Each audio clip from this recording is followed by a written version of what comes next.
Till now आपको पता है कि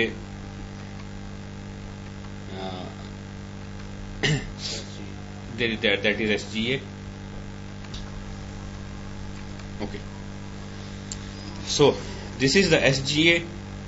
We studied the shared pool, we studied the database buffer cache, and we studied the log buffer. Okay, then I told you that there is a user process. For that user process on database server there is a server process. The server process occupies some memory, take some memory, क्योंकि ये memory के अंदर execute हो रहा था, run हो रहा था, तो मेमोरी कुछ मेमोरी स्पेस लेता है, मे बी कुछ KB या कुछ MB जो भी है. वो जो memory area server process occupy करता है, that's memory area is called PGA, private global area. PGA further छोटे छोटे हिस्सों में डिवाइडेड होता है. एक होता है स्टैक स्पेस, जिसमें ये यूजर करंटली जो क्यूरी चला रहा है उसकी, इसमें इस पर्टिकुलर स्टैक स्पेस के अंदर इस पर्टिकुलर इस यूजर की इंफॉर्मेशन होती है. लाइक ये किस वक्त कनेक्ट हुआ है, इसकी सेशन आईडी क्या है, और जब भी कोई यूजर कनेक्ट होता है उसका एक सेशन एस्टैब्लिश होता है डेटाबेस के साथ, उसको एक सेशन आईडी दे दी जाती है, तो उसको सेशन से रिलेटेड इन्फॉर्मेशन स्टैक स्पेस के अंदर स्टोर की जाती है. देन यूजर ग्लोबल एरिया होता है जिसमें वो करंटली जो क्यूरी चला रहा है उस क्यूरी की स्टेट सेव की जाती है. वो क्यूरी कौन सी है, उसका एग्जीक्यूशन प्लान क्या है. एग्जीक्यूशन प्लान तो एक्चुअली यहाँ पे शेयर्ड पूल में होता है, लाइब्रेरी कैशे में, वहां से एग्जीक्यूशन प्लान यहाँ पे भी वो द टाइमिंग कॉपी कर लिया जाता है जो प्रोसेस एग्जीक्यूट कर रहा होता है, ताकि उसको बार बार शेयर्ड पूल को रेफरेंस ना करना पड़े. तो शेयर्ड पूल में इस तो दो पोर्शन होते हैं आपके प्रोग्राम ग्लोबल एरिया PGA के. मल्टीपल एरियाज हैं लेकिन अभी फिलहाल हम 2 एरियाज देख रहे हैं. ठीक है, इसी तरीके से सर्वर प्रोसेस 2 है, उसने अपना PGA ऑक्यूपाई किया, उसके अपने स्टैक स्पेस है, अपना उसका यूजर एरिया. इसी तरीके से आपके जो बैकग्राउंड प्रोसेसेस भी हैं, जैसे pmon है, हाँ उसका भी PGA है इसी तरीके से, एंड सो ऑन. ठीक है, तो PGA is the area which is occupied by a server process or a background process. ठीक है, देन अच्छा ये तो फिलहाल अभी हम स्किप करेंगे क्योंकि ये भी रेलेवेंट नहीं है. देन है जी large pool, Java pool and streams pool. Large pool क्या है जी, अब डेटाबेस में बहुत सारे आप ऐसे काम करते हैं जो कि जिसके लिए आपको मेमोरी चाहिए. फॉर एग्जांपल आप डेटाबेस में बैकअप लेते हैं, ठीक है, जैसे आपने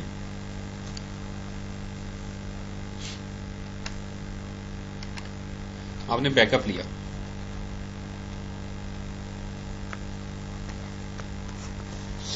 तो बैकअप लेंगे तो कौन कौन सी फाइल्स का, अब वो एक्चुअली बैकअप में होता है कि आपकी डाटा फाइल्स का बैकअप होता है.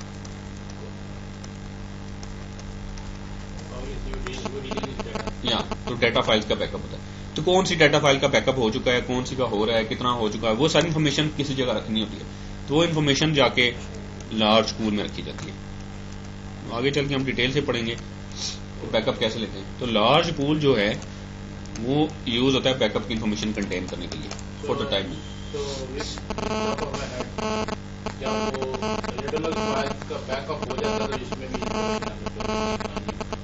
हाँ मतलब किस चीज का बैकअप हो गया. हाँ ठीक है, तो ये बैकअप की इन्फॉर्मेशन यहाँ पे स्टोर होती है. प्लस अगर आप डेटाबेस को बाइट वर्ड, मैंने भी आपको बताया कि for each user process there is a server process. So if there are 100 users, there will be 100 server processes. Okay, but the issue is कि अब ये जितने प्रोसेसेस होंगे, फॉर एग्जांपल एक सर्वर प्रोसेस अज्यूम करते हैं कि 2 MB मेमोरी लेता है, तो 100 सर्वर प्रोसेसेस कितनी लेंगे, 200. इसी तरीके से लेट्स से अगर आपके पास 1000 प्रोसेसेस हैं तो 2000 MB, जिनकी अच्छी खासी मेमोरी आपको पाई करते हैं. तो अब अगर लेट्स से आपके पास 100 यूजर्स कनेक्टेड हैं, लेकिन उनमें से इस वक्त जो यूजर्स काम कर रहे हैं वो सिर्फ 20 है. 20 यूजर्स आर वर्किंग मीन्स के वो एक्टिव हैं. जो बाकी 80 वो कनेक्टेड तो है लेकिन वो काम नहीं कर रहे. जिससे वो कनेक्टेड है डेटाबेस के साथ, वो मशीन लॉक करके चले गए या कुछ भी है, लेकिन वो डेटाबेस के साथ कनेक्टेड है. Those 80 users will be called as idle. बैठे हुए लेकिन काम नहीं कर रहे, आइडल हैं, उस वक्त उनका कोई काम नहीं है. तो ये ओवरहेड है डेटाबेस के ऊपर. तो आप ये कर सकते हैं, दिस इज कॉल्ड कि आपकी डेटाबेस शेयर्ड मोड में, sorry this is called that your database is in dedicated mode.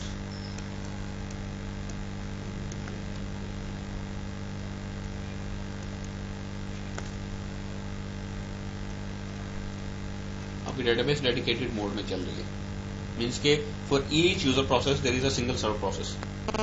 So if there are 1000 users, there will be 1000 server processes. So that is called dedicated mode. Then you can configure your database in shared mode as well. Shared mode में ये होता है कि instead हर user के लिए एक process बनाया जाए, अब pre configured number of processes बना लेते हैं. Let's say server process on the fly बनते हैं एक्चुअली डेडिकेटेड मोड में. लेट्स से आप कनेक्ट होने जा रहे हैं तो आपके लिए उस वक्त सर्वर प्रोसेस बनाया जाएगा जब आप कनेक्शन की रिक्वेस्ट करेंगे. जैसे आप डिस्कनेक्ट होंगे सर्वर प्रोसेस खत्म कर दिया जाएगा. ठीक है. जबकि शेयर्ड मोड में क्या होता है, आपने सर्वर प्रोसेसेस पहले बना लिए.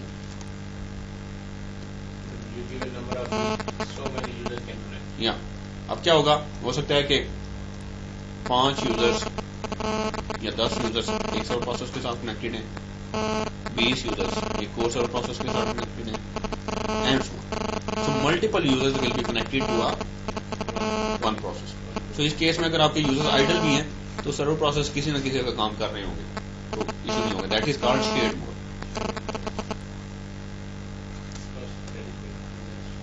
तो शेयर्ड मोड में आप डेटाबेस को नहीं रखते अगर आपकी डेटाबेस में उसका इशू नहीं है, मेमोरी का इशू नहीं है, मेमोरी सफिशिएंट है, आप डेडिकेटेड मोड में रखते हैं. लेकिन ऑप्शन आपके पास अवेलेबल है.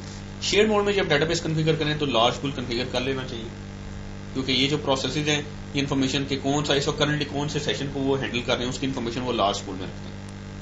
ठीक है. क्योंकि उस केस में तो आपकी जो ये यूजर प्रोसेसेस होते हैं उनको मेमोरी जो ऑक्यूपाई होती है मिलती है वो मिनिमम मेमोरी मिलती है. अच्छा, जब आपकी डेटाबेस डेडिकेटेड मोड में हो तो जो सर्वर प्रोसेसेस को जो मेमोरी दी जाती है उसको कहते हैं पीजीए, जो अभी हमने पढ़ा. ये डेडिकेटेड मोड के केस में. लेकिन अगर आपकी डेटाबेस शेयर्ड मोड में है तो सर्वर प्रोसेसेस को जो मेमोरी दी जाती है उसको कहते हैं यूजीए, यूजर ग्लोबल एरिया. ठीक है. So that is difference. Shared mode में वो पीजीए कहलाती है, उसमें बहुत सारे सब पोर्शंस होते हैं डेडिकेटेड मोड. जबकि जब आपकी शेयर्ड मोड में हो तो यूजीए होती है, उसमें एक ही पोर्शन होता है, बाकी सारे जो पोर्शंस हैं वो लार्ज पूल में जाके एलोकेट होते हैं उसमें. ठीक है. तो इसलिए लार्ज पूल, अगर आप लार्ज पूल ना, ये एक ऑप्शनल कंपोनेंट लार्ज पूल अगर आप कॉन्फ़िगर ना करें तो आपका फिर शेयर्ड पूल यूज होना शुरू हो जाएगा इस पर्पज के लिए. फिर एक इशू होगा. क्या इशू होगा ना, लेकिन वो ठीक है, वो चेंजेस वो कैप्चर तो यानी कि same information will be return to shared pool. फिर इशू ये होगा कि शेयर्ड पूल में स्पेस कम बचेगी क्यूरीज और उसके एग्जीक्यूशन प्लान सेव करने के लिए. अब शेयर्ड पूल में क्यूरीज एग्जीक्यूशन प्लान के लिए पहले 100 MB जगह थी, अब वो आपने शेयर्ड मोड में डेटाबेस को कॉन्फ़िगर कर दिया, अब उस 100 MB में से 50 MB उसको कर दिया, 50 MB उसने उनके लिए जो यूजीए के लिए रख दी. तो स्पेस आपके पास कम होगी शेयर्ड पूल क्यूरीज के एग्जीक्यूशन प्लान रखने के लिए. तो फिर कम एग्जीक्यूशन प्लान आएंगे शेयर्ड पूल या. लेकिन अगर आप लार्ज पूल ना कॉन्फ़िगर करें तो फिर ये जो मेमोरी में जो ये प्रोसेसेस जो इन्फॉर्मेशन रखते हैं वो जाके शेयर्ड पूल में सेव होगी, वो फिर इशू होगा. ठीक है.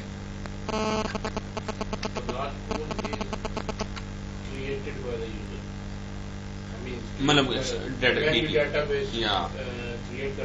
तो उसमें आप पैरामीटर सेट कर दें, अगर सेट कर दें तो कॉन्फ़िगर हो जाएगा, हम सेट कर दें तो अनकॉन्फ़िगर हो जाएगा. ठीक है. तो large pool backup and recovery और शेयर्ड सर्वर प्रोसेसेस के अंदर यूज होता है. देन जावा पूल में यह है कि जावा एक लैंग्वेज है जिसमें आप बहुत सारी प्रोग्रामिंग कर सकते हैं. अब डेटाबेस का ओरेकल की जो डेटाबेस है ना उसकी बहुत सारी डेवलपमेंट जावा में हुई है. तो जैसे डेटाबेस स्टार्टअप होती है ना तो बहुत सारे जावा का कोड जाके जावा पूल के अंदर कंपाइल होता है. तो Java pool is use to compile the Java code. और आप ये भी कर सकते हैं कि डेटाबेस के अंदर जो प्रोसीजर फंक्शंस लिखे हैं आप वो जावा में लिख सकें. एक तो दो तरीके हैं डेटाबेस में प्रोसीजर फंक्शंस लिखने के. एक तो PL/SQL के थ्रू लिख सकते हैं जो ओरेकल की अपनी लैंग्वेज है. एक जावा है. जावा में अगर आप प्रोसीजर फंक्शंस लिखेंगे तो वो जब उनको कॉल करेंगे यूज करेंगे वो कंपाइल होंगे जावा पूल के अंदर. तो Java pool is use to compile the Java code. ठीक है. देन स्ट्रीम्स पूल आया डाटा कैप्चर करता है और किसी और डेटाबेस को सेंड करना हो तो ये रेप्लिकेशन के लिए यूज होता है. जैसे आपने एक डेटाबेस आपकी यहाँ पे है, एक डेटाबेस आपकी यूएसए में है, आप चाहते हैं यहाँ पे जो भी डाटा चेंज हो वो चेंज होने के बाद ऑटोमेटिकली यूएसए वाली डेटाबेस में बैकएंड पे खुद ही रेप्लिकेट हो जाए. वो स्ट्रीम्स पूल में जो डाटा यहाँ पे चेंज होता है उसको कैप्चर करता है और फिर स्ट्रीम्स पूल उसको फिर भेज देता है. तो ये कैप्चर एंड अप्लाई के लिए होता है, डाटा रेप्लिकेशन के लिए होता है. क्लियर है. देन ये आगे जो बफर पूल्स हैं हम आगे जाके पढ़ेंगे, अभी फिलहाल छोड़ दें. तो ये अभी क्लियर है आपको. शेयर पूल क्लियर है. बफर कैशे भी, लॉग बफर भी, लार्ज पूल क्लियर हो गया आपको. जावा कोड या पीजीए। अब पीजीए को उसने देखा फर्दर, पीजीए दो समय मैन डिवाइडेड है, स्टैक स्पेस और user global area. User global area further इसमें डिवाइडेड है, कर्सर स्टेट है, यूजर सेशन डाटा है, सॉर्ट एरिया है, हैश एरिया है, क्रिएट बिट मेमोरी है, bit merge area. Sorry,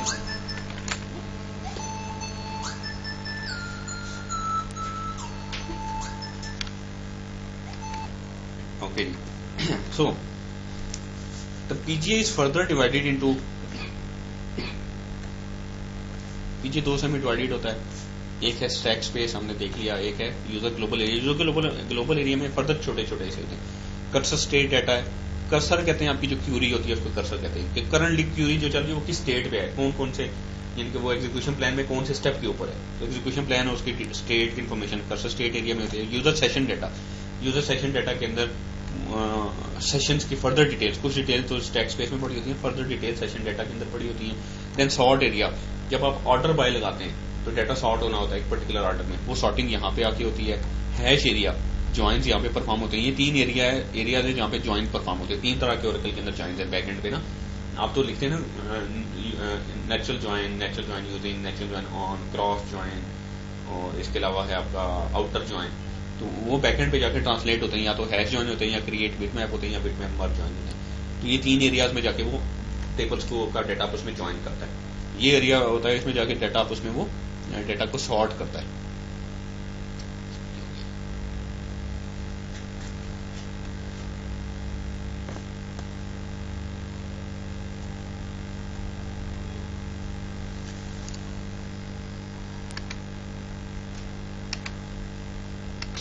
Okay, so now you are clear about the PGA. PGA, yeah. Okay. Memory region that contains data control information for a server or background process is called PGA. ठीक है, वो एक ऐसा area जिसमें उस particular server process की information हो, वो क्या कर रहा है, उसकी सेशन की इंफॉर्मेशन क्या है, वो या that is called PGA.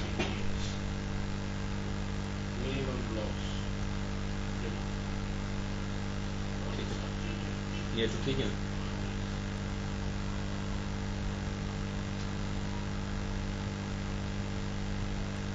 Checkpoint process का काम पड़ जाता है एसमॉन। या एसमॉन क्या करता है, instance recovery, redo log file. एक तो इंस्टेंस रिकवरी करता है अगर आपकी डेटाबेस आप नॉर्मल डाउन है, दूसरा cleans up unused temporary segments. Temporary segments होते हैं जहां पे आपका डाटा जाके सॉर्ट होता है। आप ऑर्डर बाय लगाते हैं ना, तो पहले अटेम्प्ट करता है डाटा सॉर्ट करने की मेमोरी में, जो भी हमने पढ़ा सॉर्ट एरिया। ये यहाँ पे सॉर्ट एरिया है, या सॉर्ट एरिया में जाके वो सॉर्टिंग करता है। अगर ये सॉर्ट एरिया का फिक्स साइज होता है, फॉर एग्जांपल 1 MB या जितना भी आपने दे दिया, तो आपने अगर सॉर्टिंग की 1 MB तो वो तो इसमें फिट आ जाएगी। लेकिन अगर सॉर्टिंग 1 MB से ज्यादा होगी, लेट्स से आप डाटा 10 MB सॉर्ट करें, तो वो इसमें तो नहीं फिट आएगी, फिर ये वाला एरिया नहीं यूज किया जाएगा। या then Oracle will go to hard disk. Okay, Oracle will go to disk. Disk में वो जाके एक टेबल स्पेस होती है टेम्प के नाम से, और उसमें टेम्पररी टेबल बनाता है, उसको टेम्पररी सेगमेंट कहते हैं। टेबल को सेगमेंट कहते हैं, लास्ट टाइम मैंने आपको बताया। तो एक टेम्पररी टेबल बनाता है, उसमें जाके डाटा रखता है, उसको सॉर्ट करता है। फिर तो जब वो डाटा सॉर्ट हो जाता है, डाटा यूजर को रिटर्न कर दिया जाता है, लेकिन ये टेम्पररी सेगमेंट एम्प्टी कर दिया जाता है, लेकिन टेम्पररी सेगमेंट क्रिएटेड रहता है। तो ये एसमॉन प्रोसेस क्या करता है, cleans up unused temporary segments. ऐसे टेम्पररी सेगमेंट्स जिनमें आप डाटा नहीं पड़ा हुआ, जो यूज नहीं हो रहे, उनको क्लीन करता है, उनको वॉश करता है।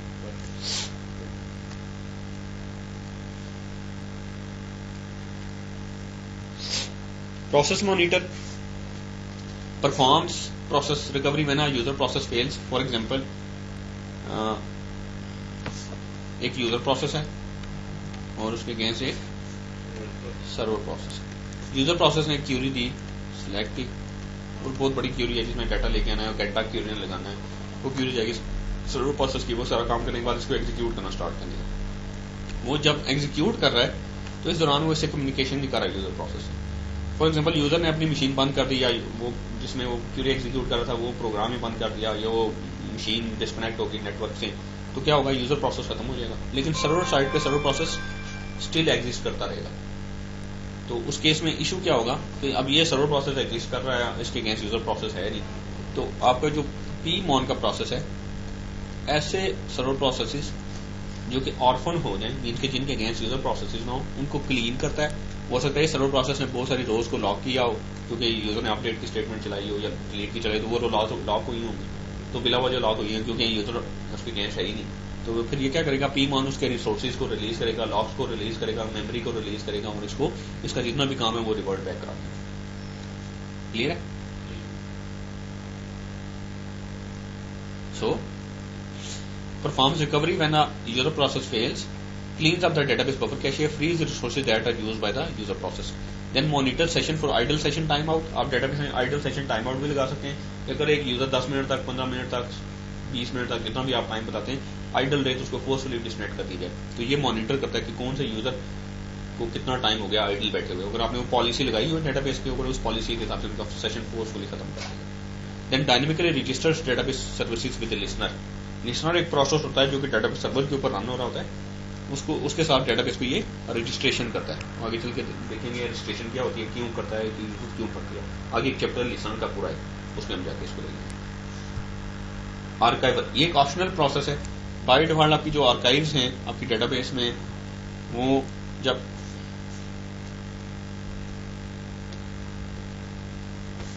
आपकी डेटाबेस में आपको दो रिडुला ग्रुप चाहिए होते हैं, ग्रुप 1 ग्रुप 2। लॉग राइटर जो है एक ग्रुप पे राइट करता है, जब ये फुल हो जाता है दूसरे ग्रुप पे जाता है, that is called a log switch. जब ये फुल हो जाता है वापस पहले पे आता है और ओवर राइट कर देता है पुरानी इन्फॉर्मेशन। तो आप ये कर सकते हैं कि आप डेटाबेस को, दिस इज कॉल्ड कि आप डेटाबेस नो आर्काइव मोड में,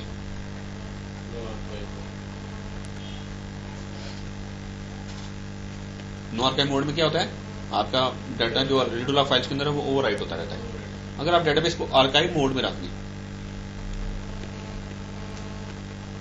तो क्या होता है, एक प्रोसेस चलता है आर्काइवर के नाम से। जैसे एक रिडुला ग्रुप फिल होता है, लॉग राइटर नेक्स्ट ग्रुप पे चला जाता है। जैसे नेक्स्ट ग्रुप पे जाता है, आर्काइवर इसको कॉपी करके एक लोकेशन पे सेव कर देता है। ठीक है, अब लॉग राइटर जब वापस आएगा तो ये ऑलरेडी सेव हो चुका होगा, इसको राइट करेगा तो वो राइट भी करेगा, तो इन्फॉर्मेशन ऑलरेडी कॉपी हो चुकी है।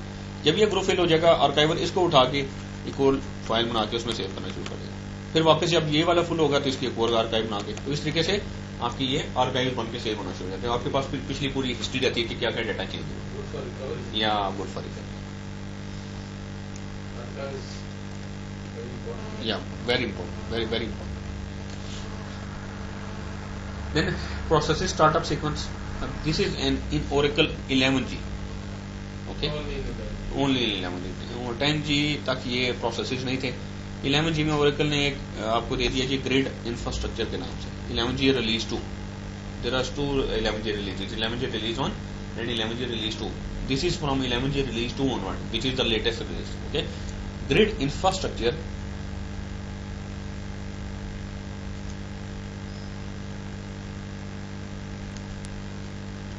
एक सॉफ्टवेयर है जो आप इंस्टॉल करते हैं डेटाबेस का सॉफ्टवेयर से पहले, ऑप्शनल है अगर आप करना चाहें।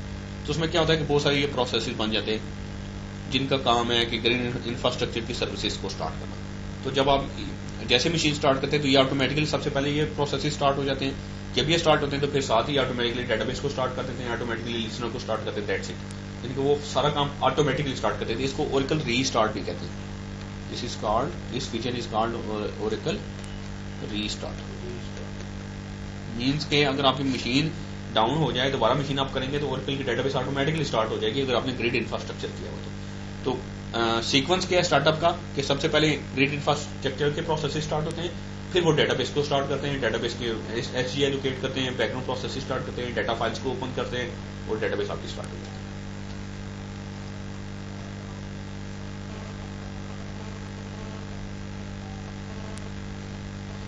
Database storage architecture, data control files already हमने देख चुके हैं।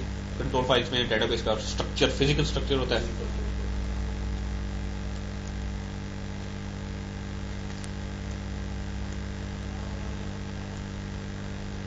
Physical structure means name, database का नाम, क्रिएशन टाइम, डेटा फाइल्स के नाम और लोकेशंस, ड्यूटी लॉग फाइल्स के नाम, लोकेशन, ये पाथ इसमें होती है, ठीक है। एंड डाटा फाइल्स में सारा डाटा पड़ा होता है आपका। ड्यूटी लॉग फाइल्स में चेंजेस, ये तो मैंडेटरी फाइल्स है। देन पैरामीटर फाइल में वो जितने पैरामीटर हैं, एसजीए का कितना साइज होगा, शेड पूल का कितना साइज होगा, या वो आप सेट कर सकते हैं। ये पैरामीटर फाइल है, ये टेक्स्ट फाइल होती है। ये बाकी जो फाइल्स हैं, ये आपकी तीनों फाइल्स बाइनरी है, आप इनको डायरेक्टली ओपन करके रीड राइट नहीं कर सकते इनको, ठीक है। You have to go through Oracle database, query के थ्रू रीड करेंगे डेटा, ठीक है। Backup files, data files, control files और ऑनलाइन ड्यूटी लॉग फाइल्स को कॉपी करेंगे, वो बैकअप फाइल्स हैं। Archives, online duty log files की जो ऑफलाइन कॉपीज बनती हैं आर्काइव बनाते हैं, आर्काइव्स कहलाती है। पासवर्ड फाइल, आपका जो सिस यूजर होता है उसका पासवर्ड एक फाइल में सेव होता है, या क्योंकि वो जब वो डेटाबेस में उस वक्त भी लॉगिन हो सकता है जब डेटाबेस डाउन होती है, ठीक है ना, क्योंकि आप डेटाबेस स्टार्टअप करते हैं उससे, इसलिए वो डेटाबेस के बाहर से ऑथेंटिकेट होता है, वो पासवर्ड फाइल से होता है। या और फिर जो आपका जो बाकी यूजर्स हैं जैसे HR हैं, वो सब डेटाबेस से कनेक्ट हो सकते हैं जब डेटाबेस स्टार्ट हो जाए, कि वो डेटाबेस के अंदर से ऑथेंटिकेट होते हैं, उनका यूजर नेम पासवर्ड डेटाबेस में सेव होता है टेबल में किसी, तो टेबल उस वक्त एक्सेसिबल होते हैं जब डेटाबेस स्टार्ट हो जाए। तो इसका जो ऑथेंटिकेशन की इन्फॉर्मेशन है वो डेटाबेस से बाहर होती है, क्योंकि उस वक्त टेबल्स अवेलेबल नहीं होते जब डेटाबेस डाउन हो, इसलिए पासवर्ड फाइल से ऑथेंटिकेट होता है। या then alert log and trace files, errors अगर कोई डेटाबेस में आए तो अलर्ट लॉग फाइल सबसे इंपॉर्टेंट है, उसमें जाके वो सारे एरर्स डेटाबेस के सेव होते हैं। और ट्रेस फाइल्स में फर्दर उनकी डिटेल सेव होती है कि डेटाबेस में क्या एरर आया, क्यों आया, फिर आप उन एरर्स को देख के उनको फिक्स कर सकते हैं। अभी पहले चैप्टर में जैसे हम ये सारी ओवरव्यू पढ़ रहे हैं, ये याद रखिएगा, ठीक है। इसी की आगे डाटा फाइल्स पे पूरा एक चैप्टर है, कंट्रोल फाइल्स पे एक चैप्टर है, ऑनलाइन ड्यूटी लॉग फाइल्स पे चैप्टर है, पैरामीटर फाइल पे एक चैप्टर है, बैकअप पे चैप्टर है, आर्काइव कैसे करना है उस पे चैप्टर है, अलर्ट लॉग फाइल्स कहाँ पे होती हैं, कैसे करनी है उन पे, यानी कि ये आगे फर्दर इन सारी चीजों के ऊपर ना डिटेल में चैप्टर है, अभी जस्ट ओवरव्यू या आर्किटेक्चर। या then logical physical data structure, database में टेबल स्पेसिस में सेगमेंट्स में एक्सटेंट्स में ब्लॉक्स, और टेबल स्पेसिस में डाटा फाइल्स होती हैं जो फिजिकल है, फिजिकल का मतलब है उनको OS पे देख सकते हैं। टेबल स्पेसिस को OS पे जाकर नहीं देख सकते, वो डेटाबेस के अंदर जाके क्यूरी करके देख सकते हैं कि कितनी टेबल स्पेसिस हैं और क्या नाम है उनके। लेकिन OS पे जाके आप जहाँ पे डाटा फाइल पड़ी है वहाँ पे LS करेंगे तो आपको डाटा फाइल्स नजर आएंगी, लेकिन टेबल स्पेस क्योंकि लॉजिकल है वो नजर नहीं आती आपको। डाटा फाइल्स आपकी फाइल सिस्टम पे हो सकती हैं, रॉ पे हो सकती हैं, ASM पे हो सकती हैं, SAN पे हो सकती हैं, NAS पे, ये सारी स्टोरेज है, डिफरेंट तरह की स्टोरेजेस हैं, उन पे आपकी ये डाटा फाइल्स प्लेस की जा सकती है। Segments, extents and blocks. Segments exist in a table space. Segments are collection of extents. Extents are collection of data blocks. Data blocks are mapped to disk blocks. आपके जो data block है Oracle का, वो आपकी जो disc होती है ना, वो भी छोटे छोटे ब्लॉक्स में डिवाइडेड होती है, आपकी हार्ड डिस्क, उनको कहते हैं OS ब्लॉक साइज। तो आपकी जो डाटा का ब्लॉक साइज है वो OS ब्लॉक साइज की मल्टीपल होता है। जैसे आपका OS का ब्लॉक साइज यूजली 512 बाइट्स होता है, तो ओरेकल का जो ब्लॉक साइज है वो उसका मल्टीपल है, मीन्स के नहीं 2 KB है ना, तो आप 512 को 4 टाइम करेंगे तो वो 2 KB बनेगा, इसलिए इसका OS के ब्लॉक साइज का हमेशा मल्टीपल होता है। मल्टीपल का मतलब ये डबल नहीं है, मतलब कि आप उसको मल्टीप्लाई करते जाएं तो आपको पता एक टाइम ऐसा आएगा कि वो आपको फिर वो इस तरीके से मल्टीपल होगा उसका size. Then table spaces and data files, एक table space, multiple table spaces होते हैं आपकी डेटाबेस में, 8 टेबल स्पेस में एक या एक से ज्यादा डाटा फाइल्स हो सकती हैं। डाटा फाइल्स के अंदर आपके सेगमेंट्स होते हैं, एक्सटेंट्स होते हैं, ये फॉर एग्जांपल ये एक्सटेंट है, एक एक्सटेंट है, एक्सटेंट एलोकेट होते हैं जाके सेगमेंट्स को, ठीक है। इसी तरीके से एक नॉर्मल 2 तरह की टेबल स्पेस होती है, एक होती है स्मॉल फाइल टेबल स्पेसिस, उसमें एक टेबल स्पेस में मल्टीपल डाटा फाइल्स होती है, एक होती है बिग फाइल टेबल स्पेस, उसमें एक ही टेबल स्पेस में एक से ज्यादा डाटा फाइल, एक ही सिर्फ डाटा फाइल हो सकती है, उस एक डाटा फाइल का साइज 128 टेराबाइट्स तक हो सकता है, वो बिग फाइल टेबल स्पेस कहलाती है। बाय डिफॉल्ट डेटाबेस में जब आप डेटाबेस क्रिएट करते हैं तो कुछ टेबल स्पेसिस बन जाती हैं, उनमें एक सिस्टम टेबल स्पेस है और एक SysOps है, ठीक है। System table space and SysOps table spaces are mandatory table spaces that are created at the time of database creation, they must be online, ये अवेलेबल होनी चाहिए, ठीक है।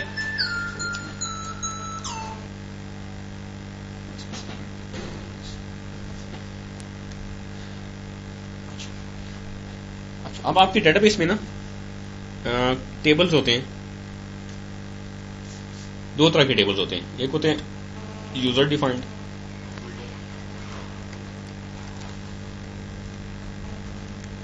मींस के आपने जैसे HR के यूजर में बहुत सारे टेबल्स बनाए, अपनी मर्जी से बनाए, वो पहले से भी कुछ बने हुए हैं, एम्प्लॉयज, डिपार्टमेंट्स, वो यूजर डिफाइंड टेबल्स हैं क्योंकि एक यूजर ने बनाए।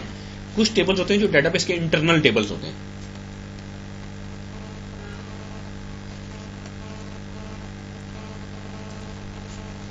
उनको डेटा डिक्शनरी कहा जाता है ओरेकल में।